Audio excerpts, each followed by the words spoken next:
yo quería, bueno, arrancar un poco con las preguntas y la temática que nos convoca el día de hoy,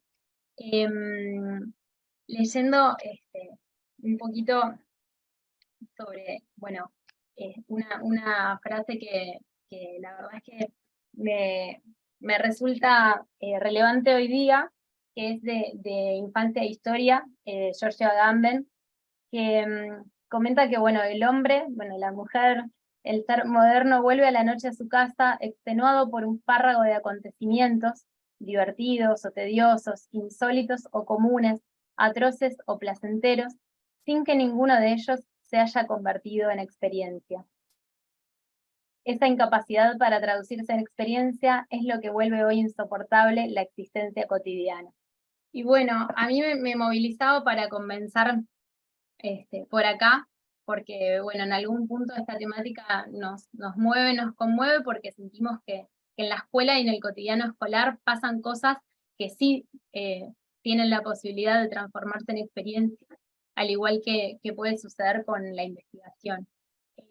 Así que bueno, aquí está, acabas de comenzar con la primera pregunta em, que les voy a hacer, que sería, bueno, las tres Asun también, que bueno, ya esperamos que se pueda unir. Las tres han llevado y llevan a cabo investigación en contextos escolares.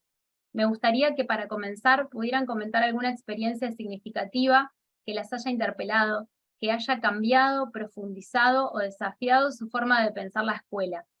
Añadiría a ello la inquietud sobre cómo conjugar investigación desde el cotidiano escolar con una implicación o afectación genuina, sin luego caer en catalogar la experiencia pedagógica. Bueno, no sé, Glaucia o Dori, ¿quién? Creo que Dori, Dori puede empezar. Bueno, buenas tardes. Buenas tardes a mis compañeras de panel y al resto de las 49 personas que veo conectadas participando. Un gusto. Y además de saludarlas por las buenas tardes, agradecer la invitación, porque si estamos hablando de vida, de experiencia y de construcción de lo común, son justamente actos como este los que nos permiten tramar y en tal caso conocernos. Si vos, por ejemplo, Lourdes, no se te hubiera ocurrido juntarnos, yo hoy no estaría conociendo a Glauda, por ejemplo, ni a Ángeles, ni a la otra colega. Así que bueno, muchas gracias por la invitación y me meto rapidito a contestar como para poder generar un intercambio y un diálogo. En tu interlocución inicial, leíste un párrafo hermoso de Agamben, en donde hablabas de experiencia. Cuando hablabas de experiencia, enseguida enlacé con aquello que la Rosa y Escliar también despliegan alrededor de esta terminología de experiencia. Y vos también nombraste recién en la pregunta, preguntaste, bueno, ¿cuáles fueron las experiencias que? Entonces, por ahí me detendría, no lo tenía pensado de esta manera, pero me detendría a pensar en cómo el vocablo experiencia enlaza la pregunta que vos nos estás invitando como una bandeja con canapés a desplegar. Evidentemente, cuando según Agamben vos volvés a tu casa después de un día de mucho trabajo y mucho cansancio y tenés la sensación de que no te pasó nada, hay una sensación de vacío, tal vez de hartazgo, de nulidad, donde no pasa nada. Y sin embargo, cuando hablamos de experiencia, justamente de lo que estamos hablando es de sentirnos alterados, de atravesar un proceso de transformación, de terminar distintos de cómo comenzamos. Bueno, de esto se trata. Fundamentalmente, para la vida, una amiga mía, colega universitaria, la doctora Perla Selmanovich, dice que lo que le pica a la sociedad se rasca en la escuela, ¿no?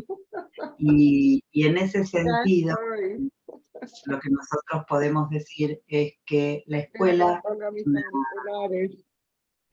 una Ah, caja. A ver si podemos. espera, si le- que no me ven. Mm. Ah, estás muy guapo ahí, Nico. Perdón, que se está uniendo Asun a la conversación. Muy bien. Ya lo sé, pero es que aquí ahora he puesto el vídeo y he quitado al Nico. Hola Asun, ¿cómo estás? ¡Oh! ¡Qué drama! No puedo más. Bienvenida Asun. Estábamos compartiendo sobre la primera pregunta que estaba hablando Dori, pero bueno, aprovechamos para darte la bienvenida a la conversación, que bueno, que eso, faltabas vos para completar este cuadro. Está hablando Dori, perdona, Dori. Mucho gusto, Asun. Mucho gusto. Gracias. Un buen Un gusto, frío Asun. que tienes y el calor que yo tengo. A ver si podemos unificar un poco una temperatura promedio. Bueno, lo que decía, retomando un poquitito, es que podemos pensar a las escuelas, a todo el territorio de las escuelas, como una caja de resonancia, donde lo social se pone en acto, sale a escena, y que en las escuelas tenemos que lidiar con esto, pero no en el sentido de pelearnos, sino de que forme parte de nuestro combustible de trabajo. En este sentido, si quienes trabajamos en las escuelas, cualquier sea la posición que ocupemos en tanto adultas y adultos, no desoímos o desatendemos aquellas cuestiones que ingresan a la escuela por fuera de lo que sería un proyecto educativo institucional, una propuesta de desarrollo curricular, nos estamos perdiendo una gran oportunidad. Es decir, nos estamos perdiendo la oportunidad de que algo suceda en la construcción de algo común que la escuela tiene responsabilidad. Y ese común sobre lo cual tiene la escuela es de producir esas condiciones de poder pensar de qué está hecha la vida de cada quien en relación con las otras personas. Vos me preguntaste por una experiencia. Yo he atravesado por casi todas las posiciones dentro del sistema educativo, menos cargos de decisión política. Pero he comenzado como maestra y he terminado como docente universitaria y como investigadora. Igual me quedo siempre con el plano de lo territorial y de lo institucional, ¿no? Y creo que esto me define.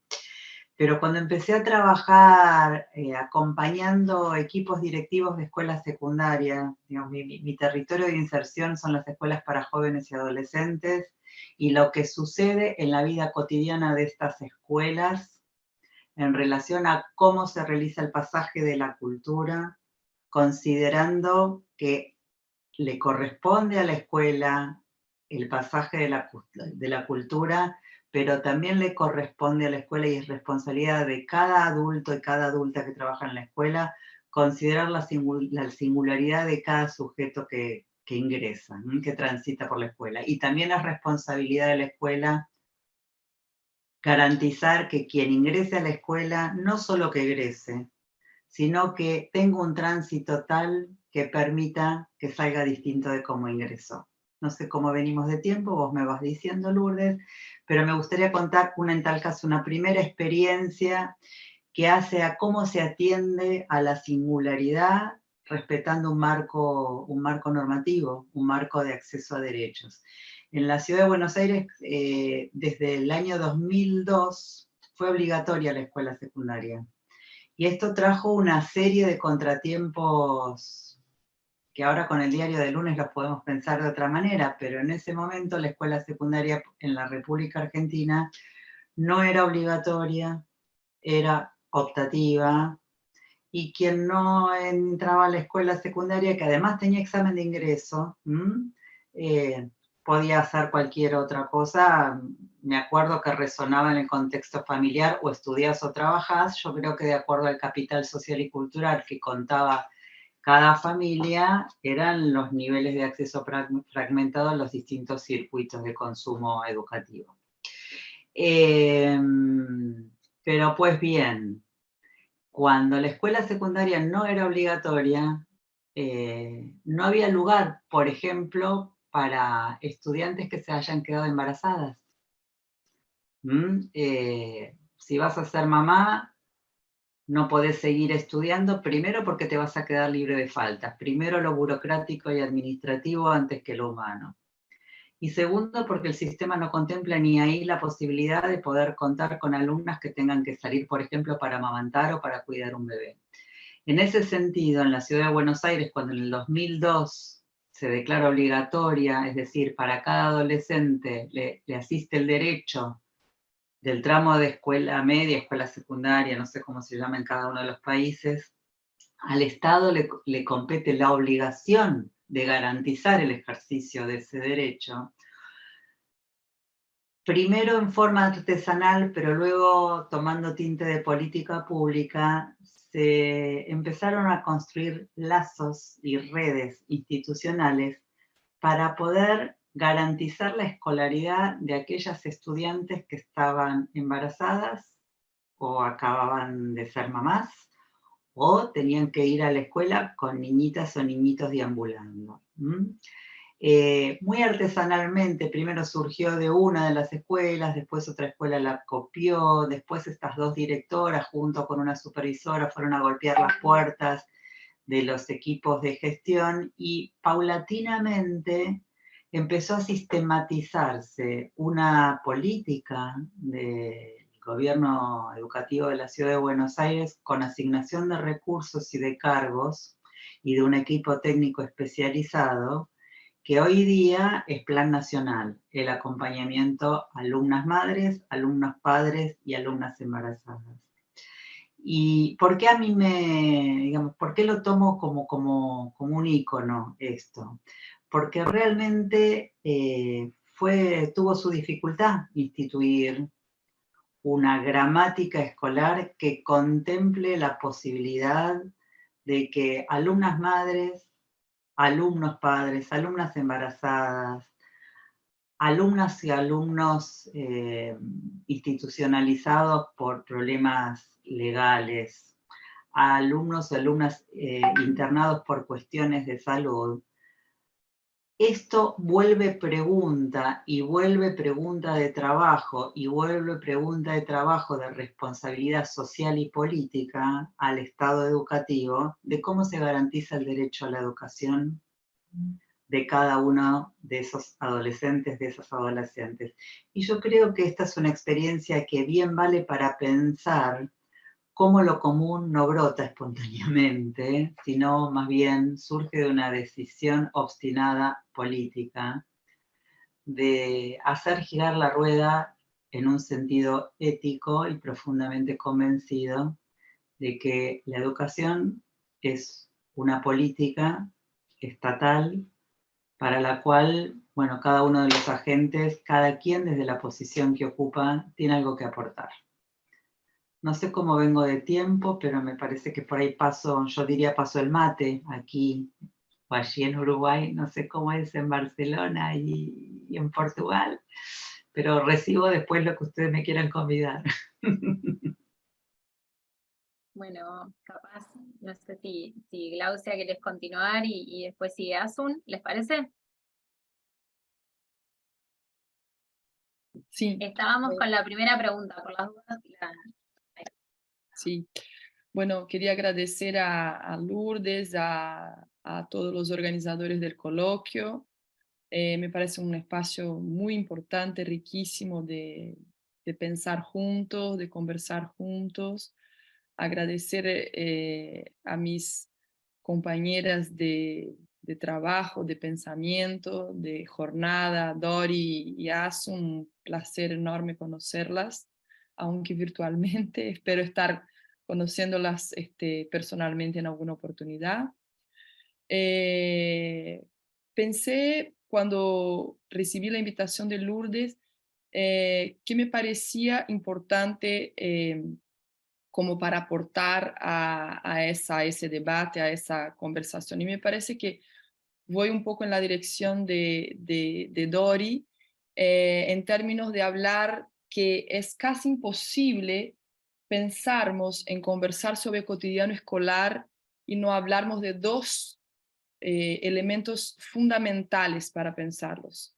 Que un elemento sea la experiencia y que el otro sea el acontecimiento. ¿Por qué?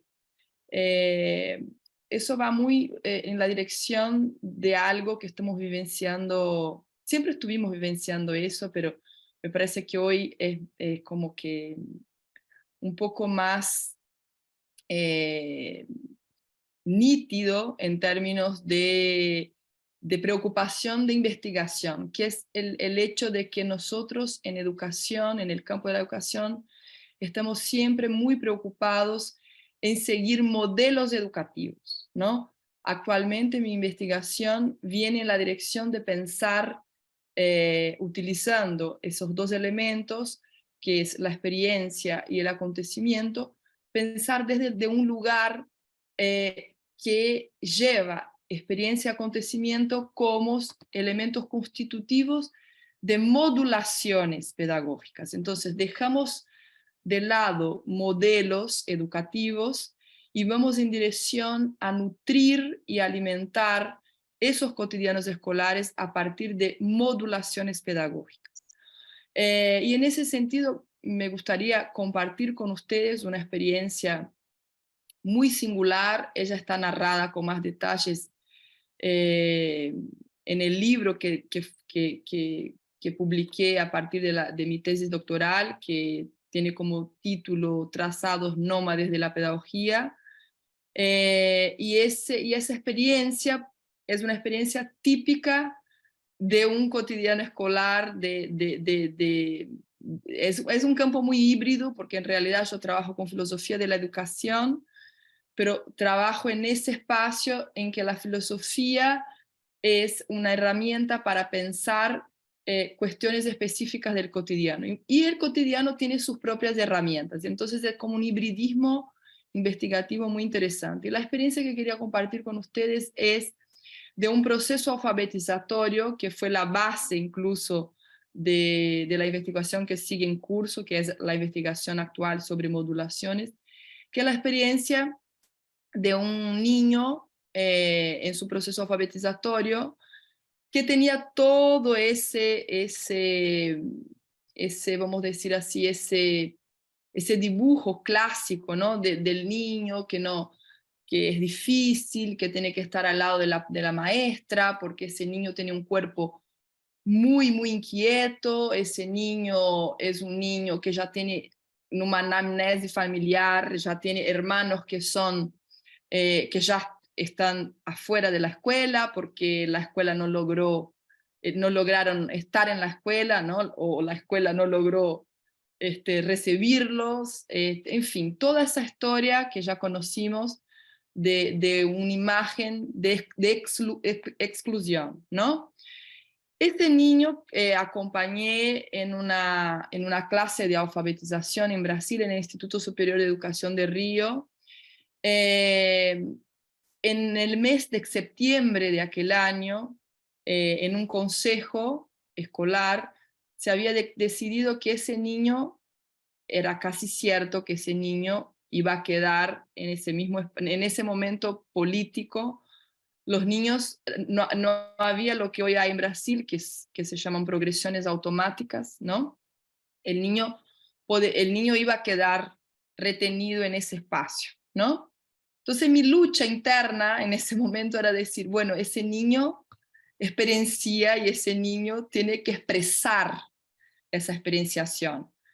Y tenemos que juntos lograr convencer a todo ese cuerpo docente de que ese niño existe, y ese niño existe de una manera muy singular. Bueno, una de las cosas que las maestras a ellas no le gustaban para nada es que él siempre pedía, en términos rutinarios, que contásemos para él siempre la misma historia. Llegaba en clase y solicitaba esa misma historia, que era una historia que le encantaba. Bueno, llega un momento de la historia, eso ya era octubre, y esa repetición era un problema para la maestra. ¿Por qué siempre la misma historia? Lo que nosotros ya sabemos, que repetición es siempre singularización. La repetición nunca es la repetición del mismo, ¿no? Bueno, llega un momento en octubre que ese niño demuestra afectivamente que ya está alfabetizado. ¿Y cómo él demuestra eso? Demuestra a partir de la configuración de la letra S. Entonces él me explicaba, y yo voy narrando, y él me va explicando, y me va narrando, y yo voy escribiendo como narraba, y me va mostrando con su propia letra que la letra S contenía dos letras en una. Una era la letra C, alegre, y la C inversa, que era la C triste, que eso tenía que ver con su vida, que cuando estaba en la escuela era un C alegre, y cuando iba a su comunidad, en ese momento él vivía en una comunidad en Río, una comunidad un poco conocida, que se llama Comunidade dos Macacos, Morro dos Macacos, ¿no? Bueno, en esa comunidad, como en todas las comunidades de Río, obviamente era una vida que inmersa en mucha violencia, no había un núcleo familiar clásico con padre y madre, vivía con sus abuelos, bueno, en fin. Lo que quiero decir es que en términos experienciales, ese niño expresa a partir de una descodificación de un modelo educativo, que esa letra podría ser interpretada, sentida y vivenciada en su cuerpo para que pudiera ser un disparador de su proceso alfabetizatorio. Entonces, lo que me pasó en ese momento fue que gracias a su expresión de escritura y a su narrativa, yo logré que el niño no quedara retenido, porque yo le decía, bueno, si él significa ese S y que ese S es disparador de su escritura, él va a seguir escribiendo.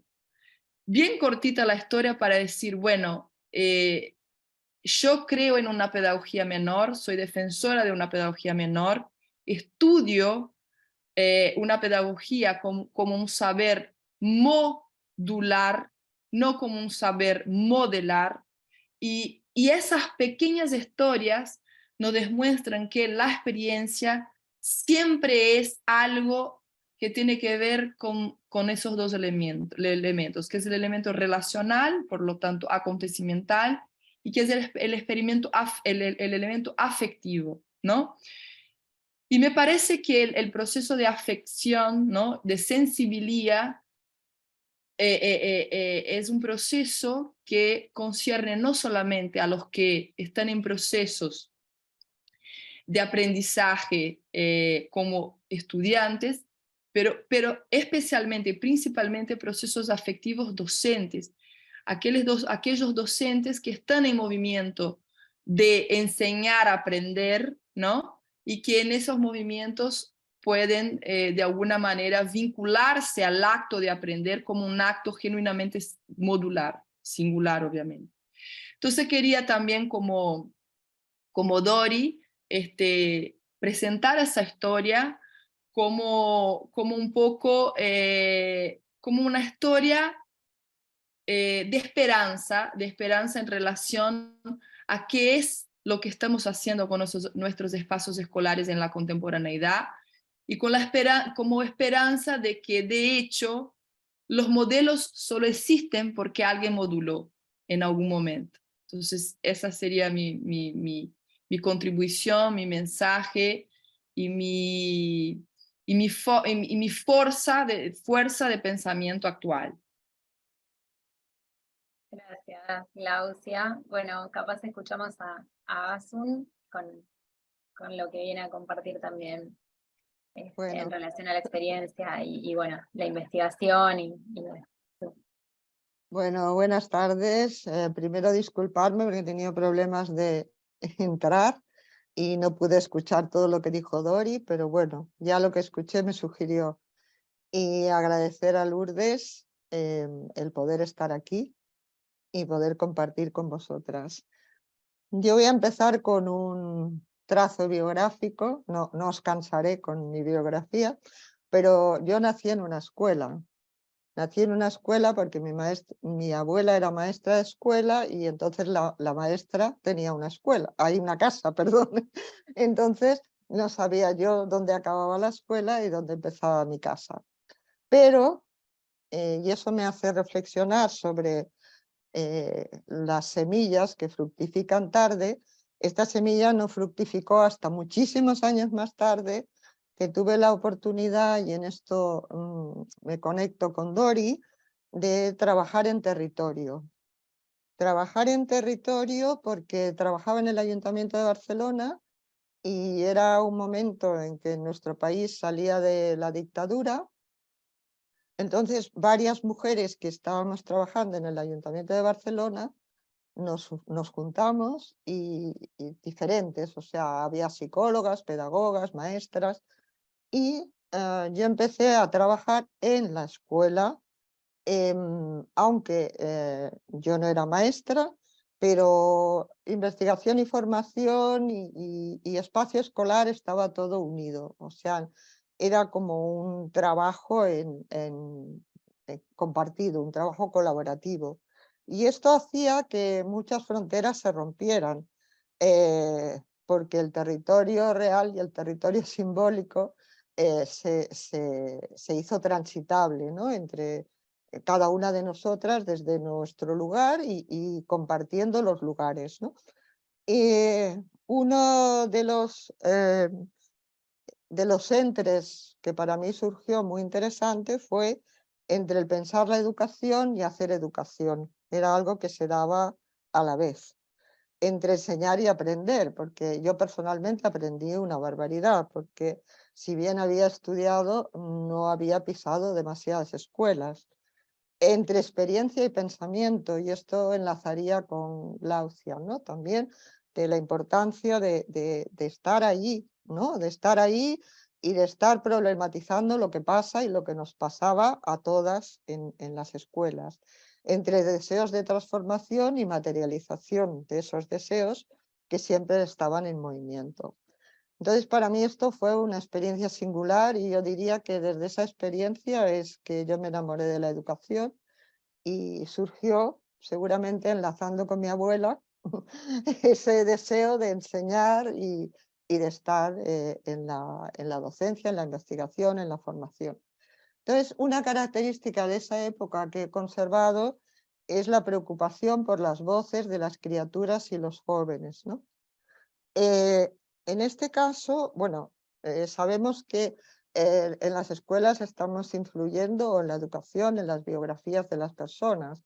El otro día, preparando esto, leía pues desde Freud, pasando por Camus, que cuando ganó el premio Nobel agradeció a su maestro, pasando por Recalcati, personas súper importantes después, pero a nosotros lo que nos preocupaba en ese momento, y esto enlazaría con lo que ha dicho Dori, era precisamente los que no entraban en la escuela, porque la escuela se hizo obligatoria, la escuela primaria, en ese momento. Entonces, en ese momento, pues había lo que se llama vulgarmente fracaso escolar, ¿no? Entonces, bueno, nos interesó explorar por ahí, y explorando por ahí y siguiendo con lo que decía un poquito Glaucia, pues descubrimos unas criaturas que sí que tenían curiosidad, sí que tenían deseos, pero sus vidas no se dejaban moldear por unos criterios demasiado pedagógicos en el sentido tradicional del término.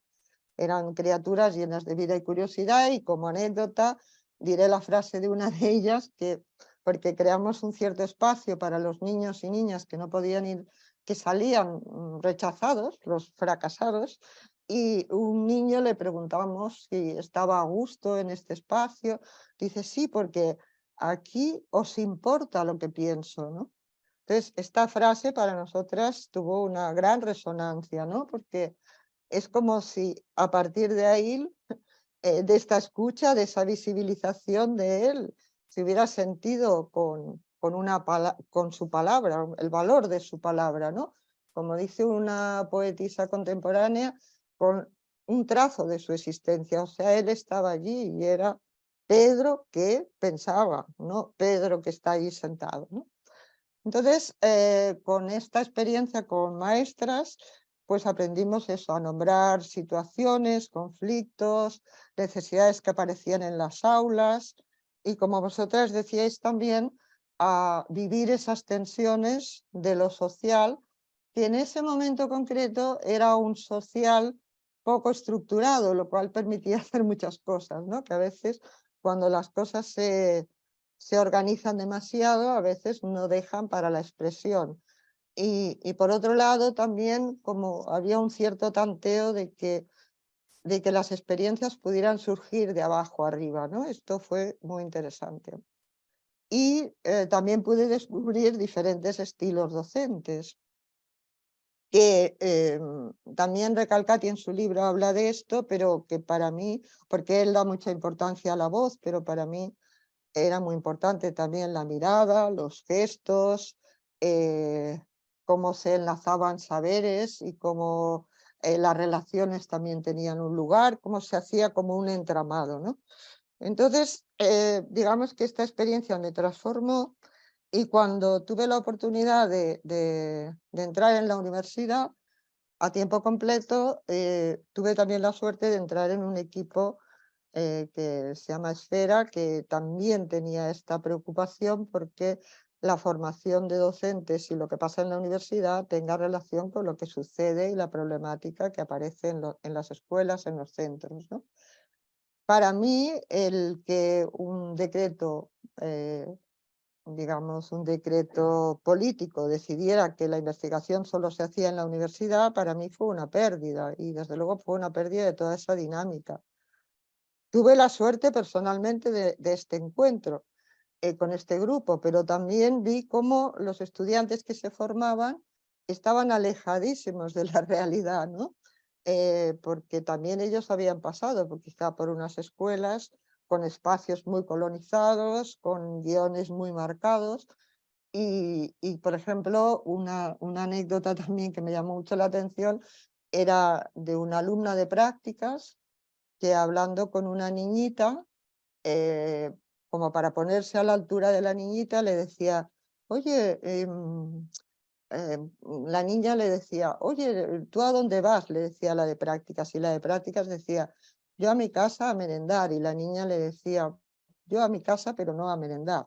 Entonces, bueno, esta alumna se daba cuenta de las diferencias y los, digamos, los espacios desfavorecidos que existen en esta ciudad, porque a veces la enseñanza mete en un carril que parece que no puedas ver más allá de tus propias vivencias. Es decir, que la formación, que después hablaré de ello, la formación tanto de las criaturas como de los jóvenes como de la universidad es creadora de experiencias. No solo es la experiencia que uno trae, sino también la que allí vive y darse cuenta de que existen otras realidades. Entonces, si tuviera que hacer una síntesis de esta primera parte, diría bueno, que descubrí lo que podía ser una comunidad educativa sin jerarquías, la complejidad de lo que sucede en el aula y, por otra parte, también la complejidad del oficio de educar, que hasta entonces pues, yo tenía una cierta conciencia de libro, pero no de realidad. Entonces, no sé cómo voy de tiempo, pero quería solo leeros una cosita para lo del cotidiano que escribe Bell Hooks, que no sé si la habéis escuchado, que un poco ella pone de manifiesto que este cotidiano escolar es un lugar en el que hay muchas capas, ¿no? Y que aparentemente pueden parecer, digamos, que se está intentando, por ejemplo, como ella piensa, su primera experiencia fue en una escuela segregada y luego nos habla de una escuela en la que estaba integrada con personas blancas y cómo ella lo vivía, ¿no? Esto. Os lo leo resumido porque, bueno, el texto es muy largo, pero os leo solo una pequeña cosa de lo que ella dice. Dice, ir al colegio en aquellos años era un auténtico regocijo, cuando iba a la escuela segregada. Me encantaba ser una estudiante. Me encantaba aprender. El colegio era un lugar del éxtasis, placer y peligro. Cambiar por la fuerza de las ideas era puro placer, pero aprender ideas que contradecían los valores y las creencias que aprendía en casa era ponerse en riesgo, entrar en una zona de peligro. Mi casa era el lugar donde estaba obligada a adecuarme a la imagen que otras personas tenían sobre quién y qué debía ser yo. La escuela era el lugar donde podía olvidarme de ese yo y a través de las ideas reinventarme. La escuela cambió por completo con la integración racial. Atrás quedaba el celo mesiánico por transformar nuestras mentes y nuestro ser que había caracterizado a las maestras y sus prácticas pedagógicas en nuestros colegios solo para niños y niñas negras. El conocimiento, de repente, solo consistía en información. No tenía ninguna relación con cómo vivíamos o cómo nos comportábamos. Ya no estaba conectado con la lucha antirracista. Transportados en autobús a colegios blancos, pronto aprendimos que la escuela es un lugar de tensiones y expresiones de lo social dominante. Bueno, hasta aquí la experiencia de esta mujer para ver cómo lo cotidiano escolar es algo que no es transparente, que podemos pensar que hay una medida. Bueno, ella dice que se esperaba de nosotros era obediencia y no la voluntad de aprender. Demasiado afán por aprender podía interpretarse fácilmente como una amenaza a la autoridad blanca. Así que sabemos que lo que puede suceder en el cotidiano escolar no es una vivencia y experiencia igual para todos. Bueno, este es como mi núcleo de trabajo de esta primera parte de la que se ha hablado. O sea, ver un poco que ese cotidiano escolar se compone de numerosas capas y que según sigamos un guión ya predeterminado y colonizado y esos espacios estén colonizados en una dirección o en otra, pueden dejar a muchas personas fuera del contexto. También, como Lu me preguntaba por los adolescentes, también hicimos un trabajo con adolescentes de abandono escolar y justamente ellos, igual que los niños, planteaban esta tensión que plantea aquí Bell Hooks, ¿no? De que no se sentían acogidos porque sus experiencias eran muy lejanas a lo que allí se estaba planteando y que también Glaucia ahora apuntaba, ¿no? De qué manera, sin querer, lo que llamamos un modelo, por ejemplo, en este caso un modelo de integración, puede ser un modelo de sumisión, o en qué medida un joven o un adolescente, nosotros enseguida podemos poner el acento o un fracasado escolar o uno que abandona, que tiene una falta de interés. Sin embargo, si profundizamos en la experiencia y en su palabra, podemos ver que es que quizá no encuentra aquello que busca, ¿no? Concretamente, los adolescentes con los que trabajé, digamos, su punto de dificultad era que ellos sí que iban a la escuela, que ahora habría que discutirlo eso porque ahora hay mucha más tensión, pero que iban porque les gustaba a sus amigos, etcétera, pero que la parte, diríamos, del saber quedaba desconectada para ellos y que buscaban lo que ellos llamaban unos espacios de ser, unos espacios en los que pudieran expresar sus preocupaciones, que para unos eran unas, para otros eran otras, o sea, no eran unas preocupaciones. Es decir, que hay unas necesidades que se cruzan, unos discursos que se cruzan y unas tramas que se componen en cada escuela, en cada realidad, en cada cotidiano escolar. Este era un poquito el enfoque que yo quería transmitiros y que ha sido mi experiencia. Gracias, Azul. Bueno, me queda un poco resonando que en algún punto el cotidiano escolar tiene que ver, se teje, se configura a partir y desde los bordes de la escuela. Todas hablaban de experiencias donde se entrecruzaba la vida, ¿no? Y también, bueno, una de las razones por las cuales invitarlas es cómo se ve la implicación y cómo la vida y lo pedagógico se juegan, que la estudiante embarazada puede ir a la escuela, en que la S sea alegre en la escuela, en que las voces y los gestos de cada quien, como decía Asun, también se escuchen en la escuela. Y bueno, este fue también uno de los motivos que hacen que sea bien estimulante escucharlas. La segunda pregunta que tenía para compartir y dejar por acá sobre la mesa, quería arrancar con una cita corta de Marina Garcés, que afirma que paradójicamente el individuo de la época global se encuentra destinado a la vez a su autosuficiencia más radical y a su impotencia más absoluta. Es el nodo sin densidad que solo puede vivir su vida y autoconsumir sus propias experiencias en un mundo que no comparte con nadie, en el que no quiere rozarse con nadie. ¿Cuál es el lugar de la escuela, de lo escolar, en este sentido? ¿Es posible hacer de la experiencia, nacida desde las propias biografías que se entrecruzan, un lugar de convivencia, de diálogo, incluso de roce? ¿Se puede desde la escuela, como potencia, promover otras lógicas o formas de construcción de lo común?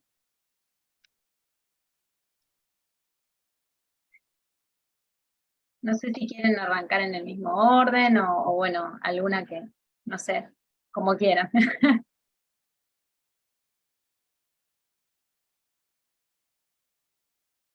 No, creo que mismo orden, ¿no, Dori? ¿No? Así.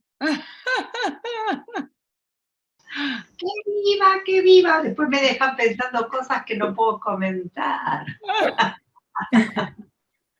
Como quieran, con libertad. Bueno, arranco en esta, pero en la última voy última, si les parece. No puedo contestar estas preguntas, estas reflexiones tuyas, Lourdes, sin apelar a alguna de las cosas que escuché, tanto de Lauda como de Asun, como de vos misma, e incluso de la convocatoria de todos estos coloquios, ¿no?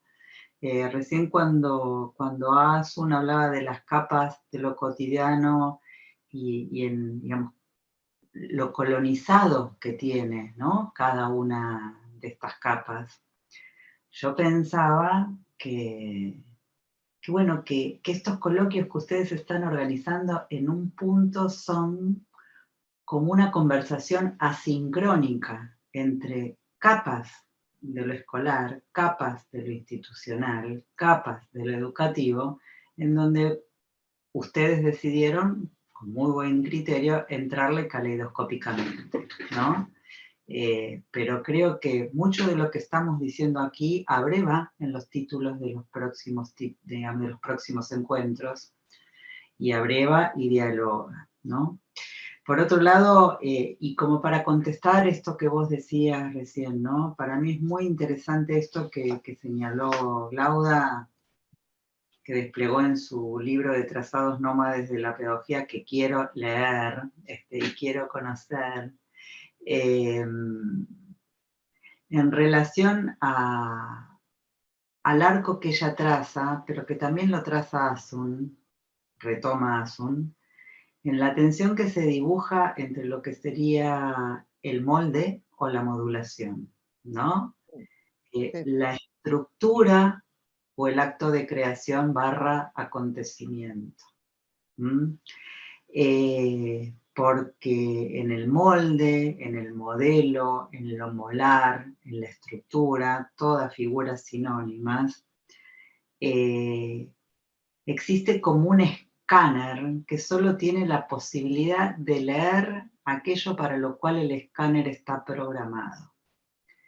Y si hay algo de lo que nosotros estamos tratando de poner en tensión hoy, de visibilizar, de invitar a pensar, tiene que ver justamente con el valor de lo acontecimental, el valor de la modulación como un diseño que surge a partir del cofuncionamiento de múltiples heterogéneos que uno no tiene en cuenta al momento de entrar en territorio, pero es, digamos, quien ingresa en territorio, en este caso Gauda o Asun o yo trabajando con directivos, somos uno de esos múltiples en funcionamiento que por fuerzas maquínicas del deseo, del pensamiento, comenzamos a funcionar en una dirección tal en donde encontramos algo del orden de lo virtuoso para aquello que entendemos que es nuestra responsabilidad profesional y ética. Y creo que esto tiene un alto voltaje político, aunque se exprese en su mínima, aunque se exprese en su mínimo, aunque sea su mínima expresión.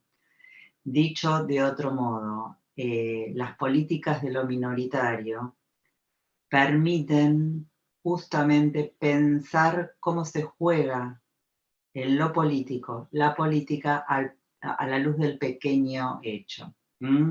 Esto que contaba cada una de ustedes, de vosotras, en relación a situaciones puntuales, si nosotros no contamos experiencias, si no podemos encarnar en sucesos de lo real, de los cuales fuimos parte y participamos, y por eso estamos autorizados a hablar de esto, no hay posibilidad de poder pensar lo escolar de otro modo. No hay posibilidad de sentirse autorizado a cambiar cuestiones oxidadas y anquilosadas de la estructura de lo escolar que por el paso y el peso del tiempo siguen sucediendo. No estamos autorizadas a pensar si no encontramos resonancias en otros y en otras que no necesariamente tienen que tener nuestra misma jerarquía.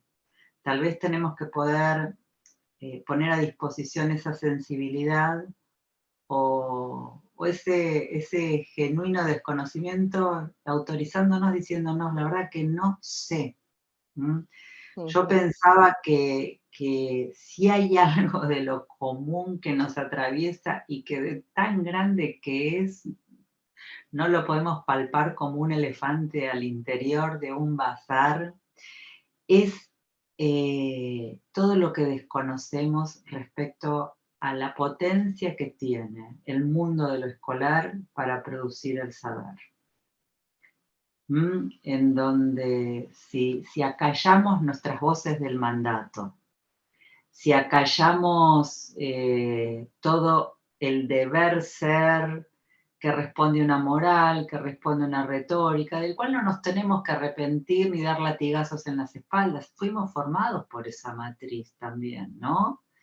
Pero también tenemos la posibilidad, el lujo, el honor, el orgullo, de poder contar con espacios como este para detener la velocidad, suspender el vértigo, generar un remanso y ponernos a pensar realmente sobre lo que no consiste, sobre aquello que no nos deja satisfechos, sobre aquellos que no nos hace experiencia, como decías vos, Lourdes, al inicio, ¿no? E indagar es, ahí hay mucho valor. En las zonas oscuras, en las zonas opacas, en lo que nos resulta con gusto a poco, en donde nos vamos del territorio con la sensación de que hicimos lo que había que hacer, pero no necesariamente esto equivale a algo valioso, ¿no? Esto me quedó pensando. Por ahí me gustaría escuchar a mis compañeras, entre acaso, si después hay un poquitito de tiempo, aporto alguna cosa más.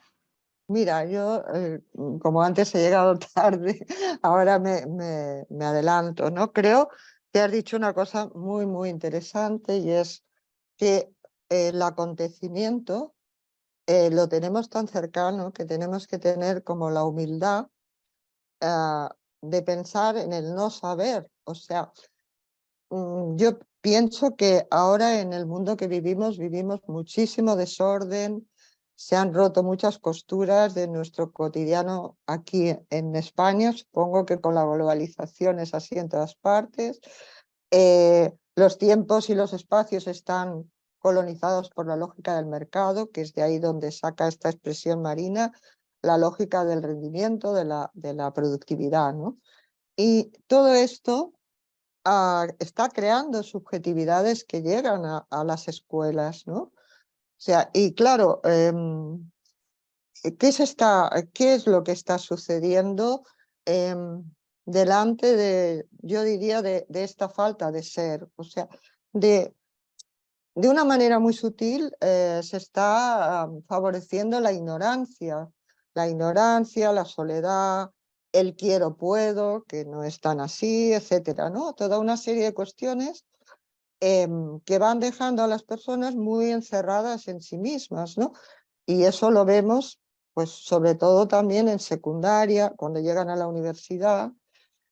Entonces, yo diría que estamos tan inmersos que es difícil y que es importante también la comunidad de profesionales. Porque el otro día yo escuchaba a un maestro y este maestro estaba absolutamente desbordado porque ¿qué se está haciendo con las costuras que se rompen en la escuela y en los institutos? Protocolos, protocolos y más protocolos, comisiones y más comisiones. Y además, pues tienen que preparar la materia y además no son ellos, o sea, se está aquí en Barcelona, hay una lógica de que parece que su criterio no, no es importante, o sea, no es adecuado, sino del modo que, digamos, se está tratando de tapar todos estos agujeros a base de parches, ¿no? Y sobre todo, como decía el otro día una persona, Ubieto, una persona, un psicoanalista de aquí importante, que decía que se está produciendo una desconexión muy importante entre los adultos y los jóvenes y se está focalizando, pues eso digo, como en apagar fuegos, ¿no? Claro, también el lenguaje que llega es un lenguaje a veces muy banal, que nos llega a las escuelas y a los jóvenes. Enseguida se ponen palabras de estas que hunden más que hacer crecer, ¿no? Porque resulta que te pasa esto, te pasa lo otro. Se está utilizando la pandemia, desde mi punto de vista, como una excusa también. Y bueno, todo esto está llegando a un social muy convulso, está llegando lógicamente a las escuelas, ¿no? Como no puede ser de otro modo.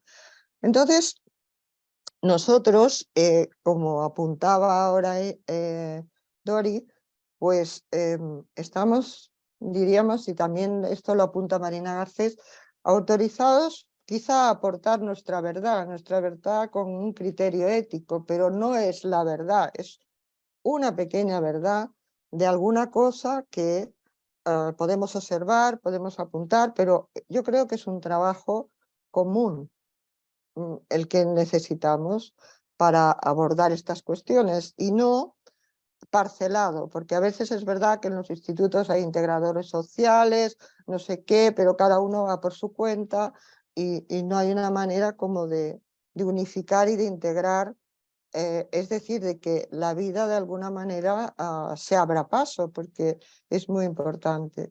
Entonces, con respecto a esto, yo creo que en parte la función de la escuela puede ser de resistencia, pero también de aportación, ¿no?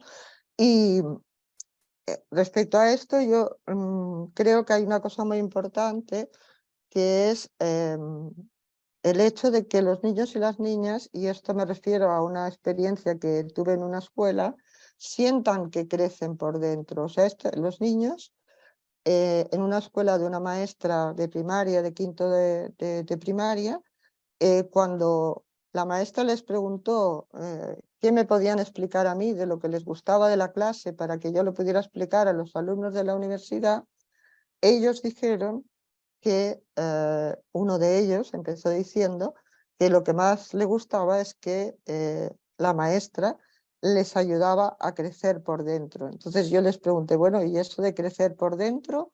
¿Qué queréis decir con esto? Y entonces me empezaron a explicar una serie de cosas como si yo fuera una, digamos, una marciana, ¿no? Entonces empezaron a poner ejemplos, pues, por ejemplo, que nos ayuda a pensar en lo que nos pasa, decían, nos ayuda a poner palabras para explicar lo que nos pasa. A veces no encontramos la palabra y ella nos da palabras pistas, bueno, etcétera, ¿no? O nos pregunta, ¿estás enfadada? ¿Estás triste? Es decir, que ella estaba creando, hay una comunidad que daba mucho espacio también a los conflictos, etcétera, para que niños y niñas pudieran tener ese espacio para elaborar las experiencias, porque tal como habéis dicho vosotras las dos antes, las vivencias se transforman en experiencias y en pensamientos y realmente hay el tiempo y el espacio donde puedan madurar. Y creo que esto es muy importante y que desde el punto de vista de los saberes que están implicados también en ese conocimiento del otro, de la otra, de uno mismo, pues también seguir cultivando el asombro, que ya lo hacía en esa clase, las preguntas, el escuchar, el intentar vivificar ese saber, intentar que no les pase como a los adolescentes o a los niños que nosotros entrevistábamos, que tengan esta disociación, ¿no? Por un lado están las asignaturas y por el otro lado está la vida, ¿no? Entonces yo veía que esta maestra conseguía de algún modo hacer diríamos, esta integración que ellos vivían como crecer por dentro, como aprender a relacionarse, pero sin embargo ella no acudía al deber, sino que acudía al ser juntos, a pensar juntos, ¿no? Que me parece que es muy importante. Entonces, yo creo que, volviendo otra vez a lo que decía Dori, es muy importante que se trabaje en investigación, en formación con lo que está pasando, recurriendo a esta frase que decía Arendt, ¿no? De que estamos haciendo un tanteo, un experimento de pensar, pero no estamos transmitiendo un modelo o una realidad, sino que nos acercamos, y como me gustaría leer el libro de Glaucia, nos acercamos a ver estas modulaciones que están pasando, estas cuestiones, sin olvidar que, bueno, que la situación es compleja y por lo tanto que nos podemos acercar humildemente, ¿no? A lo que pasa. Y bueno, esto es un poquito lo que quería comentar. Glau, Bueno, de nuevo quería agradecer a esa escucha que estoy teniendo en este momento porque de verdad estoy súper sensibilizada y me gustaría un poco arrancar esa última reflexión a partir de la pregunta que nos coloca Lourdes con la idea de crecer por dentro, ¿no? O sea, por un lado tenemos acá lo que nos pone Marina Garcés, que es, ¿qué significa? Me pregunto, ¿no? ¿Qué significa eh, eh, individuo, pensemos, individuo, autosuficiencia e impotencia, individuo, autosuficiencia e impotencia? Porque si partimos, y ahí yo obviamente voy a estar conversando en una interlocución con Deleuze, con Guattari, con Sueli Roniuk, con Nise da Silveira, en fin, con personas que trabajaron con toda su vida pensando la experiencia, la importancia de la experiencia cuando ella deja la experiencia en movimiento, cuando la experiencia deja de funcionar como una especie de referencia para creación de modos de organización del cotidiano, es cuando se van interrumpiendo los procesos de singularización. Entonces, si pensamos, ya partiendo de Marina, ¿no? Si partimos de la idea de individuo, ya estamos en ese proceso de interrupción. Entonces, es ahí que no solo cuando la experiencia deja de funcionar, lo que pasa enseguida es que nacen los individuos y fallecen y se mueren las potencias de singularización. Entonces, en ese sentido, ¿qué significa crecer por dentro? Crecer por dentro tiene que ver con algo que todas las instituciones escolares, de manera general, nunca llevaron en cuenta para trabajar, que se llama alfabetización afectiva. No es ni alfabetización emocional, porque muchos están hablando en pedagogía emocional, afección, ¿no? Spinoza ya trabajó mucho sobre la importancia de las afecciones, de los afectos. Entonces, ¿qué significa un proceso, una dinámica de alfabetización afectiva? Es eso, crecer por dentro. Cuando estamos conectados con ese proceso de alfabetización afectiva, que fue quien me enseñó en realidad sobre ese proceso, fue ese niño cuando me dice que la letra S compuesta por dos Es. Eso es una alfabetización afectiva, en el cual la letra encarna en el cuerpo. Y en ese sentido, cuando Lourdes pregunta, ¿es posible hacer de la experiencia nacida de las propias biografías que se entrecruzan un lugar de convivencia, de diálogo, incluso de roce? Tenemos esa imagen, ¿no? Imagen de cuando esa maestra que trae, ¿no? Asunción, que se predispone. O sea, la pregunta es, ¿la docencia está predispuesta, la docencia está predispuesta a crear movimientos alfabetizatorios afectivos? Esa es una pregunta. Adentro de lo que significa lugar de convivencia, lugar de diálogo, de roce, ¿no? Y se puede entonces desde la escuela como potencia, ¿qué narra ese niño? ¿Qué narró, por ejemplo, Doris sobre esas madres que llevan sus niños adentro de esa institución, escuela? No podemos pensar en disolución de un lugar común de experiencia vital, ¿no? Experiencia vital. La escuela es un lugar común de experiencia vital, de intercambio diferencial, en el cual el diverso se transforma en singularización constante, en transición continua de singularización.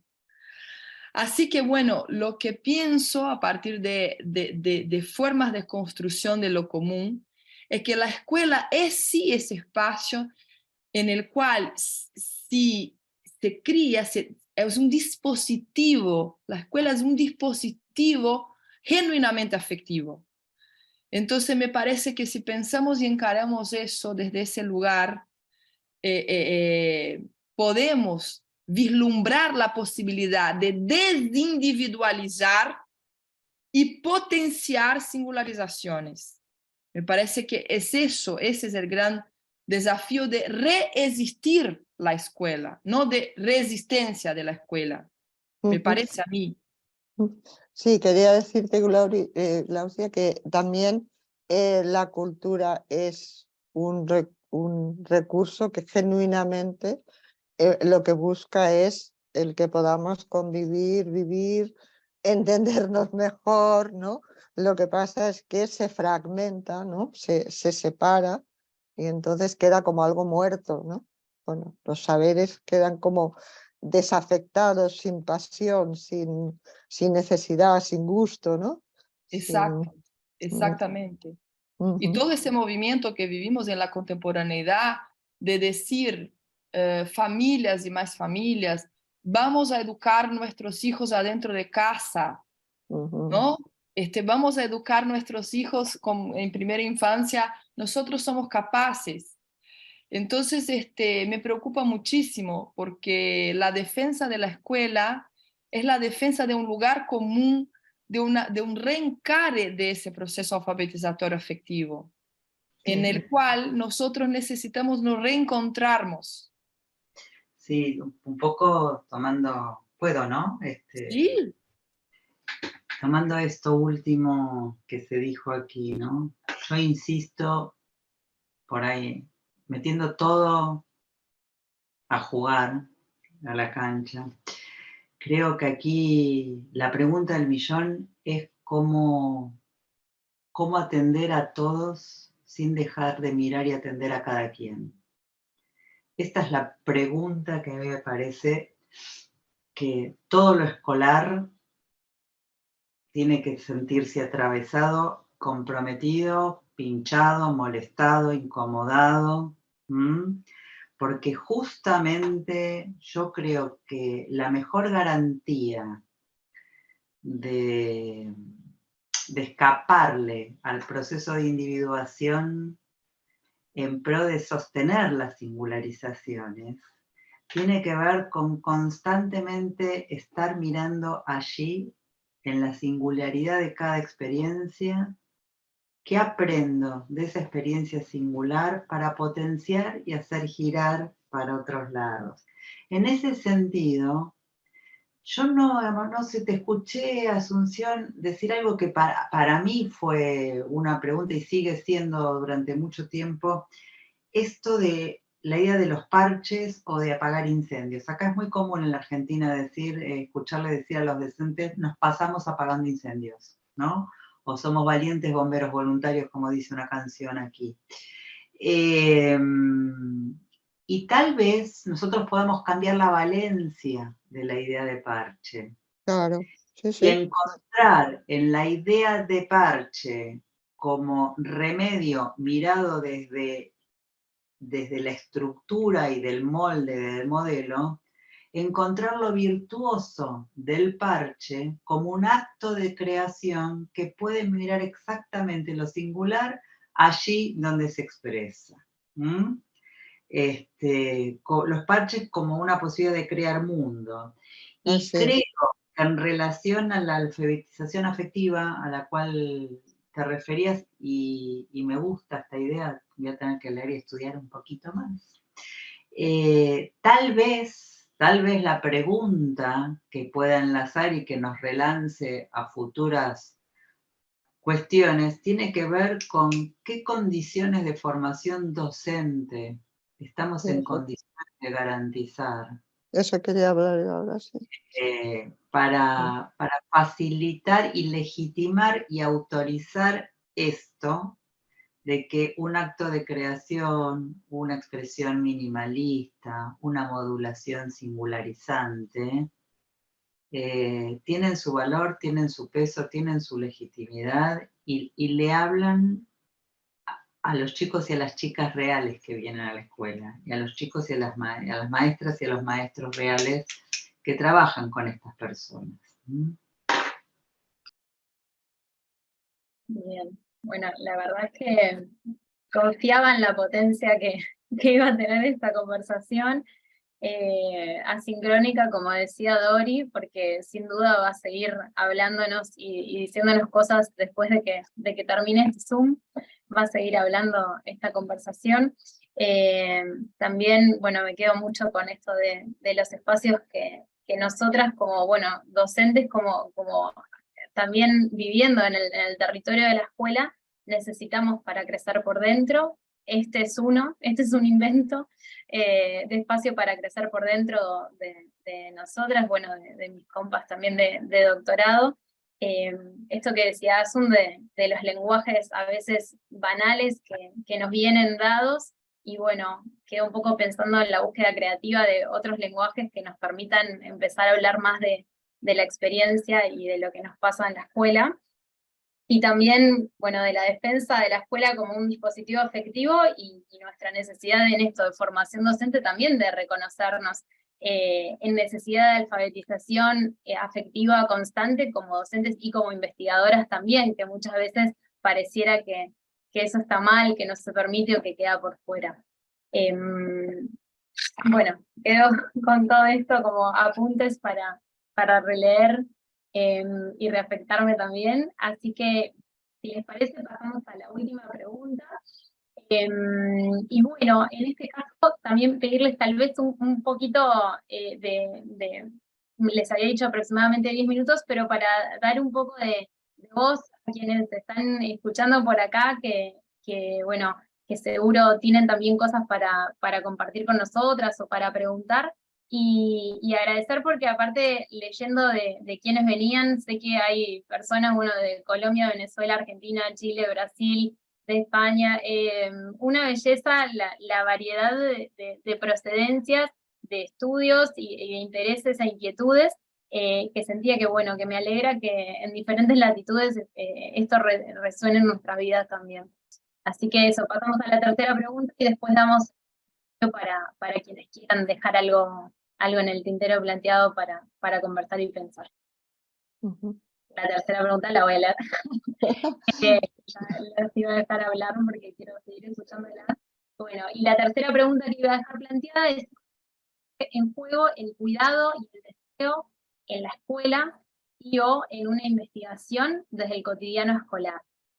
Desde la diferencia constitutiva y singularidad, ¿se puede tender puentes que las trasciendan y orientarnos a la construcción de un mundo más habitable, una educación más sensible a la relación pedagógica? Sí, yo respecto a esto quería decir, bueno, primero que estar juntos, pensar juntos, elaborar juntos, no es participar, no es contestar cuando te pregunta el maestro, es realmente algo común, ¿no? Y ese común no mata lo singular, porque cada uno necesita estar ahí y juntos también estamos ahí, ¿no? Bueno, entonces esto que así en teoría parece muy... Pues es lo que me he propuesto en la formación docente, es decir, que los docentes también vivan una experiencia de aprender juntos en la universidad, de conectar con sus biografías, con sus deseos, con sus pasiones, y que no sea un proceso en el que, digamos, tecnocrático, técnico, sino algo que realmente les interpele. Y bueno, tengo algunos testimonios, algunas frases de algunos estudiantes que, por ejemplo, decían: aprendemos desde lo que somos, el saber es colectivo. Bueno, por ejemplo, que en la clase habían encontrado un espacio acogedor en el que pensar, leer, interrogarse. Es decir, que para resumir y que pueda hablar todo el mundo, creo que también en la formación docente es necesario que creamos que los docentes, sean los que están ya en los centros o los que vienen a formarse, son sujetos de experiencia y de pensamiento. Son personas con sus propios recursos y, en todo caso, si no, a colaborar en la formación para que ese proceso realmente se pueda dar y puedan conectar realmente con su deseo de ser maestros y, por otro lado, con el cuidado que requiere hacer algo en común en el aula. Y yo quería hablar brevemente de lo importante que es la investigación narrativa, que es la que yo ahora trabajo junto con el grupo que he nombrado antes, es Esfera, y también en el trabajo de máster, porque justamente es una investigación que pretende poner en palabras, o buscamos poner en palabras, la experiencia sin que sean unas palabras que cierren, sino que abran esta experiencia, que permitan ver los vacíos también, las preguntas, que permitan problematizar, pero que sea un pensamiento, como decía al principio y dice también Hannah Arendt, un pensamiento que está en constante movimiento, porque la experiencia y el acontecimiento siempre están en movimiento, ¿no?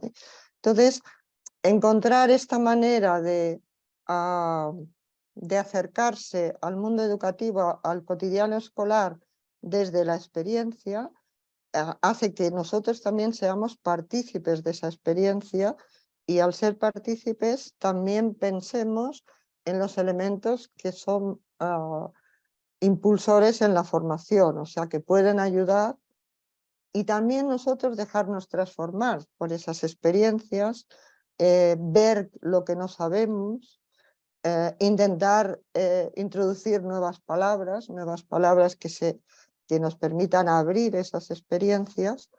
Y por lo tanto, para mí ha sido un camino pues muy enriquecedor, que, volviendo al principio, me ha permitido recuperar esa idea colaborativa, ¿no? De que la investigación no es algo que se hace aparte de lo que sucede, sino que es algo que se vincula con la experiencia para transformar y transformarnos en esa experiencia de pensarla, ¿no? y es un constante movimiento. Y bueno, no quería indicar nada más, pero sí que pensaba que la formación de profesorado también es una experiencia con la cual no debemos contar que ya existe esa experiencia, sino que también el aula universitaria es un lugar de experiencia, de cruce de saberes y de relaciones entre los propios alumnos, ¿no?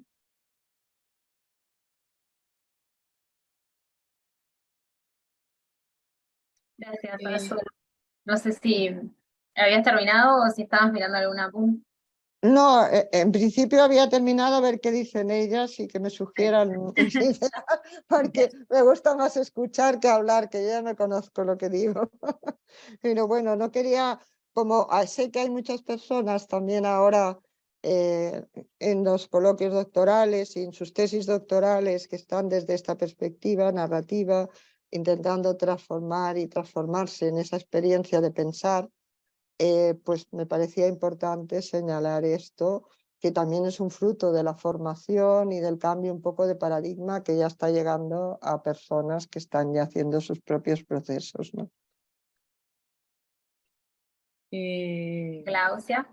Complementando un poquito, o sea, dejando como más intensa toda esa conversación.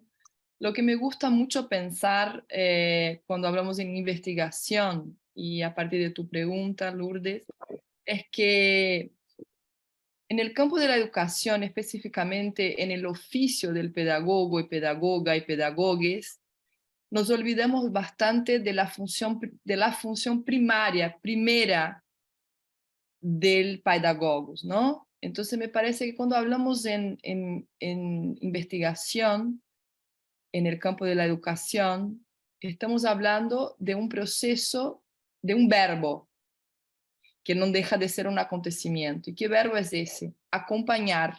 Ujú. Me parece que una cosa muy importante, cuando por ejemplo nosotros hacemos muchísimo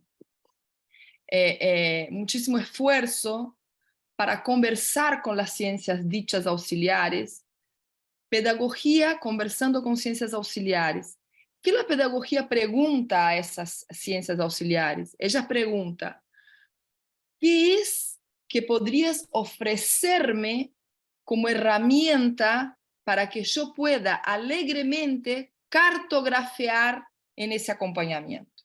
Es eso lo que pregunta la pedagogía. Y eso cuando estamos hablando en un proceso de investigación con el cotidiano escolar. Si Ujú. estamos hablando en un proceso de investigación del cotidiano escolar, Con. cambiamos la pregunta, decimos, bueno, ciencias auxiliares, ¿me podrían prestar la herramienta tuya? Entonces, sociología, ¿me puedes prestar? Antropología, ¿me puedes? Entonces, mi mirada hacia el fenómeno educativo, hacia el acontecimiento en ese cotidiano, cambia totalmente. Efectivamente. Cambia porque yo dejo de mirar con mis lentes, con el apoyo, ¿no? Con el apoyo de esas ciencias auxiliares y empiezo a mirar a partir de las lentes de esas ciencias auxiliares. Entonces pierdo totalmente la función primaria de la pedagogía, que es acompañar. Y ahí en Ujú. ese sentido, me parece, y yo tomo libertad y cuidado con ese hablar, es que ¿por qué hoy vivimos un proceso en el caso de las escuelas, de las instituciones escolares, un proceso de patologización docente e infantil? ¿Por Sí, sí. qué? Porque dejamos que una ciencia auxiliar importantísima, que es la psicología, hablara por nosotros, nosotres, Sí, sí. ¿no? Es decir, entonces, incluso yo no voy a leer porque es un poquito largo, pero hay en Micropolíticas, Cartografías del Deseo de Gataji y Sueli, un Mm. fragmento en el cual Gataji y Sueli narran el estar de un cuerpo de un estudiante en el fondo de una clase en el cual él empieza a tirar papeles en otros estudiantes y empieza a estar inquieto, Y el proceso de estratificación de esa singularidad es llevarlo a la psicóloga, de decir, bueno, no Así, sé, está con un déficit de aprendizaje, déficit de atención, dará. Entonces, el proceso de patologización es visto de esa manera, visto desde el lugar genuino de la pedagogía, es la impotencia y la incapacidad de un acompañamiento afectivo. Porque si yo tengo ese proceso internalizado como pedagoga, pedagogo y pedagogue, yo voy a acompañarlo con disposición emocional. Por lo tanto, mi afección, mi potencia afectiva está activada. Si mi potencia afectiva está activada, yo quiero acompañar este cuerpo. Yo quiero acompañar ese proceso de singularización. Yo deseo, porque deseo acá ya no es falta, es producción maquínica. sí, Entonces, en resumen, investigación en el cotidiano escolar tiene que ver con acompañar y nomadizar. Dicho de otro modo, acompañar y cartografiar. Si yo cartografeo, yo entonces estoy abierta, dispuesta a realizar movimientos de transformación. Si yo no estoy así, yo voy a estratificar y yo voy a modelizar y yo voy a encaminar a un proceso de segmentarización. Por sí, lo tanto, la micropolítica del cotidiano no va a pasar. Entonces, esa no. sería mi contribución. Estoy de acuerdo contigo, sobre todo en lo que dices de la patologización y de la instrumentalización y de la fragmentación que supone la complejidad del oficio de educar, porque si depende de que lo que diga el uno, no es que tú te pongas a disposición de ese proceso educativo, sino que es que el psicólogo sienta cátedra y dice lo que le pasa es... Exacto. Y en cambio, el profesor que está todos los días resulta que no puede expresar su experiencia, ¿no? Queda callada y no... Y esto es muy peligroso. O sea, todas las épocas, al menos lo que yo he vivido todas las épocas en que hay tensiones, hay patologización. Antes eran las discalculias, las dislexias, ahora es el no sé qué, en fin. Siempre hay una palabra que poner para callar, ¿no? Pero Exacto. bueno. Dori, Sí, estoy para tomando terminar. nota. Se han dicho cosas muy interesantes, pero aquí voy a estar muy breve así abrimos al intercambio. Pero primero necesito, siendo breve, no quiero correr y quiero señalar algo. Fíjense cuán tomados estamos, cuán tomadas estamos, cuán tomades, como dice Lauda, estamos por la máquina, que estamos haciendo uso de la virtud del encuentro sincrónico, mediados por miles de kilómetros, gracias a que aprendimos a utilizar una herramienta en una circunstancia social, global, inimaginada, no planificada, y hasta este momento no hemos nombrado una palabra respecto a la pandemia. Otro elefante en el bazar sobre el cual, bueno, digamos, no podía no nombrarlo.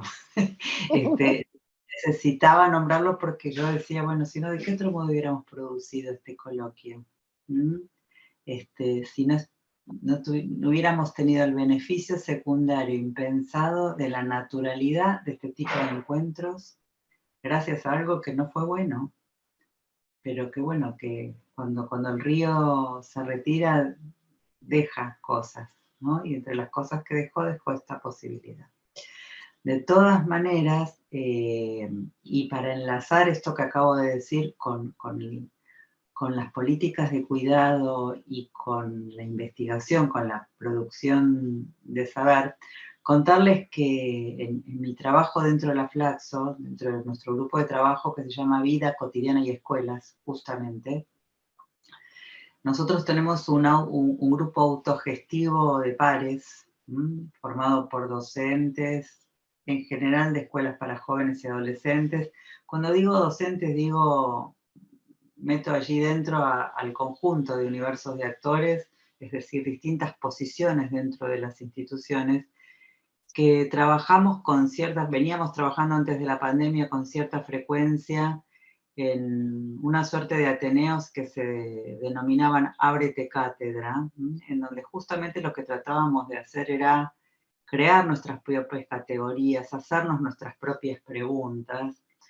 Y bueno, la pandemia hizo que la cátedra se mude, el Ábrete Cátedra se denomine de otro modo. Nos mudamos a una cuenta de WhatsApp compartida que se denominó Cómo Seguimos, porque nuestra voluntad, somos un grupo de 8 o 10 personas, era sostener un dispositivo de acompañamiento entre nosotros a quien quiera durante la pandemia en lo que nosotros denominamos la conjugación en el infinitivo de escuelar, o en gerundio, continuar escuelando. Y por ahí, por haber leído un estudio de Leonor Faur respecto de cómo investigó algunas cuestiones con adolescentes en relación a las agresiones en las redes entre adolescentes, inventamos un dispositivo que fue saliendo así espontáneamente y producto de la necesidad.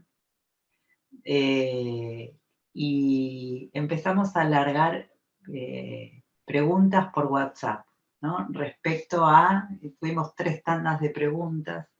Unas eran, que además viajaban del WhatsApp de los conocidos al WhatsApp de los conocidos de los conocidos, y así ramificadamente. La primera pregunta fue, ahora en la virtualidad, ¿qué hace de sala de profesores en tu escuela? En un segundo momento que coincidió con la vuelta de los cuerpos físicos a las escuelas, bueno, una pregunta que levantaba información de cómo fue, cómo estaba haciendo, qué diferencias se encontraban. Y una tercera pregunta fue, bueno, ¿qué hizo de hilo conductor en el caos de abrir y cerrar burbujas, volver a la presencialidad, que los chicos estén en la escuela, pero el que se tuvo que quedar aislado es el docente porque era contacto estrecho de algún pariente cercano? Y con eso hemos conformado un campo de testimonios de más de 1000 audios, que después lo terminamos pasando a un libro que nos está dando muchas alegrías porque se llama Mientras el desconcierto, 2020-2021, mientras el desconcierto, pensares y sentires desde las escuelas, donde allí la voz de las y los docentes, de los familiares de los docentes, emergen en primer plano.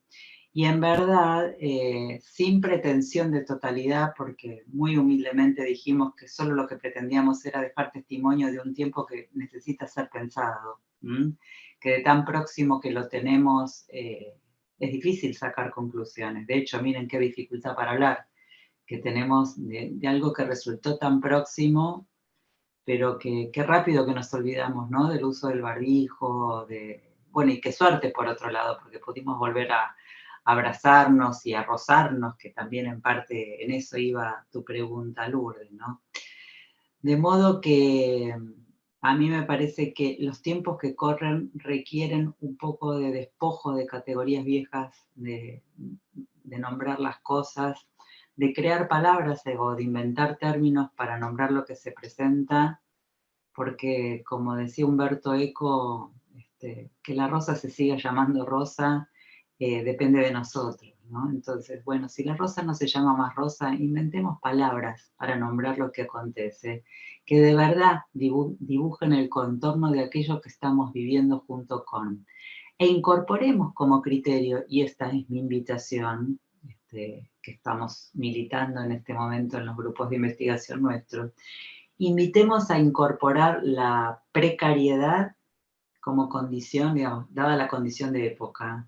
Digamos, nada más es para siempre, nunca nada fue para siempre, pero parecería que en las ciencias y en los sistemas educativos y en los sistemas sociales las estructuras férreas resisten e insisten. Y la verdad es que la vida misma nos está mostrando que lo que necesitamos son exactamente esto que señalaste vos, Glauda, que son modulaciones permanentes, para nombrar lo que se presenta en su real forma, y no tratar de tironear y decir, bueno, un poquito se parece, bueno, a lo que antes llamábamos de esta manera, ahora lo vamos a llamar así. Y para cerrar y prometo no decir más nada, acá en la Argentina hay unas escuelas que se llaman escuelas de reingreso. Cuando la escuela secundaria se hizo obligatoria, el sistema mismo se impuso la necesidad de crear formas escolares que alojen a aquellos chicos y chicas que el sistema mismo había expulsado, ¿no? Entonces, es muy interesante lo que sucede en estas escuelas de reingreso, porque ya no se nombra más desde el déficit. Los alumnos no son deudores de nada. Los alumnos son nombrados en función de lo que sí saben, de lo que sí tienen, de lo que sí aprendieron y de lo que sí promocionaron. Y que son 8 escuelas en todo el país, en realidad, y en una misma ciudad. Hay algunas réplicas similares en otras provincias. Pero lo interesante que está sucediendo es que esto está traccionando al macrosistema a poder pensar cuestiones como la repitencia. Que era esto que vos traías, Dauda, del niño de la S y de las 2C. Que me parece un bellísimo ejemplo. Bueno. Bueno, la verdad, bueno, muchas gracias. Como dice nuestra profesora acá de Uruguay, Marina Escopelo, esta fue una conversación entre amigas, aunque ustedes no supieran que eran mis amigas, algunas sí, otras no. Ya nos hicimos amigas todas. A veces una no lo sabe, pero bueno, leyendo a alguien también es mi amiga, pero no lo sabe. Así es la forma en que nos acercamos a la teoría, entre comillas, con la experiencia de leer amigas y bueno, ir creciendo juntas. Así que bueno, esto fue este momento para mí. Y bueno, ahora un poco leyendo algún comentario, se pide alguna cita o alguna referencia puntual que pienso que tal vez por correo después me pueden pasar, ¿no? Podemos ver algún titular de alguna referencia o alguna orientación que lo podemos compartir en las redes sociales, como para seguir la conversación también. Que por correo me pasen alguna cosa y no detenernos en eso ahora, pero sí que creo que está bueno para empezar a ampliar el grupo de amigas y amigos que vamos leyendo. Por otro lado, bueno, saludos desde Paraguay, que bueno, también amigas de por ahí, que bueno, que siempre nos acompañamos con los países que riman, que las quiero mucho. Y después acá hay una pregunta que, bueno, sobre la alfabetización afectiva, ¿cómo puede también denunciar atropellos, confrontar modelos neoconservadores, neoliberales y sus exigencias productivistas, empiristas, exigencias a las que respondemos los docentes?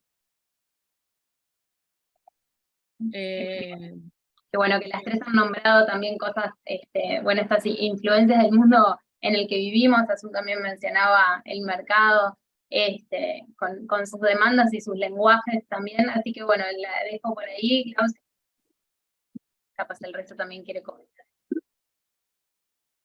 Sí, yo creo que hay un mundo en esa pregunta, ¿no? Habita un mundo en esa pregunta pero para contestarla, capaz que también puedo traer una situación bastante significativa, ¿no? De lo que sería... ¿Está bien? ¿Me escuchan? Porque estaba medio inestable, ¿sí? De lo que sería entonces esa alfabetización afectiva. Cuando yo narraba que estamos frente a una tendencia, a una tendencia de que las escuelas sean, de manera general, se curricularicen internacionalmente. ¿Qué significa una escuela que se curriculariza internacionalmente? Es una escuela que va a traer contenidos hacia adentro y prácticas hacia adentro de lo que el mercado solicita. Bueno, doy ejemplos. Una escuela en la cual la prioridad es robótica más que de dibujo. Una escuela en la cual el inglés es más importante que su propia lengua. Una escuela en la cual historia se aprende desde un lugar cerrado, más que en la propia experiencia de la historia viva, ¿no? De cómo esa historia está pasando por acá, por mi vida, cómo puedo acceder a esa historia de alguna manera, ¿no? En una escuela en la cual todas las expresiones experienciales y artísticas son menores que las experiencias que son modelares. Entonces, básicamente eso. Entonces, una alfabetización afectiva es aquella en la cual adentro de la escuela se prioricen modalidades experienciales que se puedan hacer movimientos de resistencia dentro del propio, estar adentro estando afuera, ¿no? Un ejemplo clásico, un ejemplo que me pasó acá en Portugal, estuvimos con mis hijas a una escuela que se decía una escuela de pedagogía activa, entonces los primeros meses de nuestra estadía acá, mis hijas fueron a esa escuela y la escuela había sido vendida a un grupo internacional de Estados Unidos y nadie sabía, ni los maestros, ni los padres, ni nada. Bueno, obviamente sacamos nuestras hijas de ahí y por suerte encontramos una escuela que tenía que ver con mucho de la filosofía que acreditamos, que creemos como principio filosófico pedagógico, ¿no? Educativo, y todo bien. Pero uno de los padres de la clase de mi hija más grande me pregunta en un encuentro, ¿por qué sacaste tu hija de acá, de esa escuela, si ahora vamos a tener robótica, vamos a tener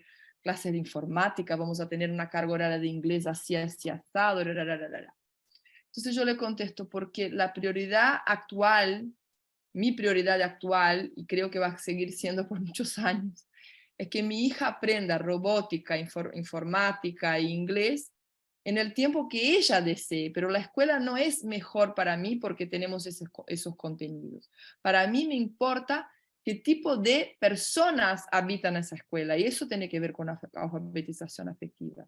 Si esas personas pueden trabajar con mis hijas determinados tipos de contenidos que amplíen sus posibilidades creativas en el mundo, ¿no? Y no adaptativas. Entonces, alfabetización afectiva tiene que ver con creación y no con adaptación.